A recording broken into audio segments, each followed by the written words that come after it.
These islands were called Britannia, or the land of the Britons, because the Britons were the majority of the natives living here. The larger of these islands would have been called Britannia Magna, meaning larger island. The people living on this island, however, would have called it Albion, meaning white, probably named after the white cliffs of Dover to the south. The word Albion can still be used today in English to refer to the island of Great Britain, or in Scots to refer to Scotland, although this doesn't make much sense as the White Cliffs of Dover aren't in Scotland. The smaller of these islands would have been called Britannia Parva. It was also referred to as Scotia, the land of the Scotti, as the Scotti were the natives here. It was also referred to as Hibernia, meaning winter. This may have been because a Greek explorer explored these islands during winter and assumed that the weather was like that at all times. This island was also referred to as Aya, named after a Celtic goddess worshipped a lot on this island, called Iru.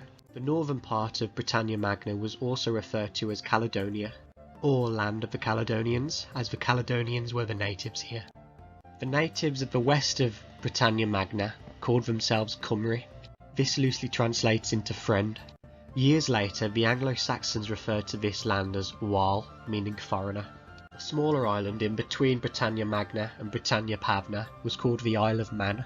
However, this has nothing to do with the male gender. There are two explanations on why it's referred to as the Isle of Man. The first and more common is that it's named after a Celtic god, Manannan, or it could have come from the Anglo-Saxon word meaning among the sea. The southwest of Britannia Magna would have been called Cornwall. Corn, meaning land of the Cornavi, the natives living there, and wall, meaning horn, because it looks like a horn, or wall meaning wall, which is again the Anglo-Saxon word for foreigner. Be sure to check out my other channel, History Sticks, for the complete, longer and comprehensive video.